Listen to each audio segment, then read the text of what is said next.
So the next rule I want to discuss is t.56. This rule specifies when and how tests are allowed.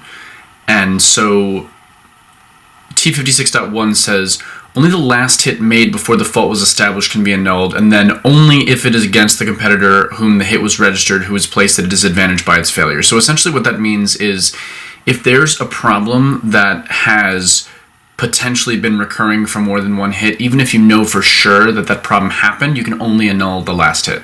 So recently there was a bout that happened in an Olympic qualifier, the first two touches of which were fenced on foil. The first few touches of which were fenced on saber, even though it was a foil bout.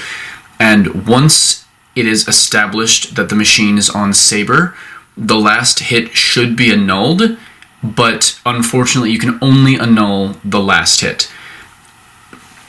56.2 says failure must be established by tests made immediately after the bout was stopped under the supervision of the referee and without changing anything whatever of the equipment in use.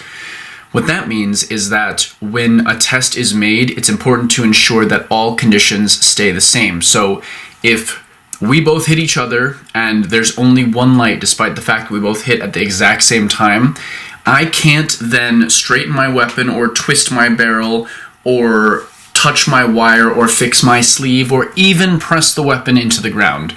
Any of those things change the potential condition of your weapon, and at that point you can no longer ensure that it was the action you just took and not the action that happened before that caused your weapon not to work. 56.3 says any competitor who makes any modification in or changes his equipment without being asked by the referee to do so before the referee has given his decision loses all rights to the annulment of the touch. Essentially, any of the actions I just described, but not exclusively, others are possible for annulling it, would result in a referee refusing to test your weapon. 56.4. If the bout has effectively recommenced, a competitor cannot claim the annulment of a hit awarded against him before the said recommencement of the bout. So essentially, if we hit each other and it's one light for someone else in epee, we'll say, and I don't ask for a test, I get back on guard, the referee says ready, fence, we start moving, and then I realize immediately my tip is missing. I can call halt, but at that point, even though no conditions have changed because the referee said ready, fence, that hit can no longer be annulled. So in order for me to annul that hit in that specific situation, I would have had to notice that my tip was missing, ask for a test, and he would have annulled the hit at that point. But once play resumes, there's no more annulment that's possible. 56.5. With these tests, one is trying only to establish whether there is material possibility of a mistake in the judgment as the result of a fault. The location of the fault found in the equipment, including the equipment of the competitor, is of no importance of this possible annulment. So what that means is that whether the tip is missing or my body cord is unplugged or the machine is the reel is unplugged, any of those things that's outside the control of the competitor is not taken into account when deciding whether the touch should be annulled. It should be annulled at that point.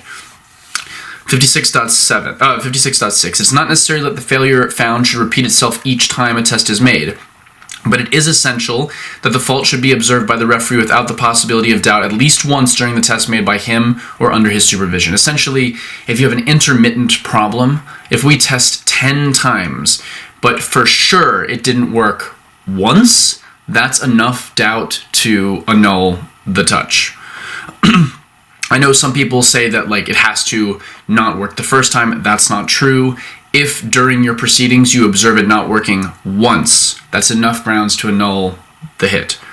T.56.7 says when a competitor against whom a hit has been registered has broken the blade, the hit must be annulled unless the breaking of the blade has occurred clearly after the hit has been registered. So essentially, if I take a parry and your blade breaks, even though I normally have the right to riposte, you have no ability to defend yourself, and doing so may actively harm me, because a broken blade could be dangerous to me.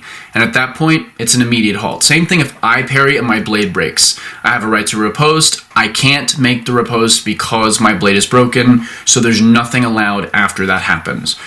t.56.8. The referee must pay particular attention to hits which do not register or which are registered abnormally.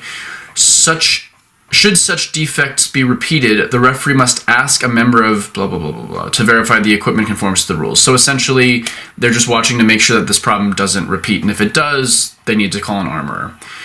T.56.9. The referee must ensure that nothing is altered in the competitor's equipment or the whole of the electrical apparatus before the expert carries out the tests. So we need to make sure when an expert comes over, conditions don't change.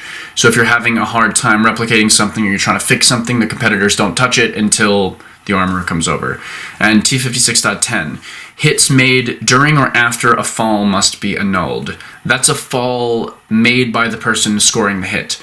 As we already covered in this video, you can hit someone who is falling down. T.57 says whenever accidental causes make it impossible to carry out tests, the hit will be considered doubtful and annulled. So for example, if I'm about to ask for a test and then the machine gets knocked over by someone on the adjacent strip, well, conditions did change, but they changed out of the control of anybody in the bout. And at that point, because there was a reasonable doubt before a test was made, you have to annul the hit at that point because you can't confirm that there was nothing wrong before that accident happened. And last but not least, I'd like to thank my Emerald and Platinum patrons, David Amrani, Jonah Atkinson, Tiffany Miller, Roman Bruce, and Veronica Saran for their very generous contributions to this channel. Any other names you see are gold patrons. Thank you guys so much for the contributions. They really help out a lot and will enable me to make more videos like this. If you have any more ideas for what you want to see next, you can vote on those things on my Patreon page. To help support the channel, you can find links to my Patreon, PayPal, and Venmo accounts in the video information. Thanks guys, see you next time.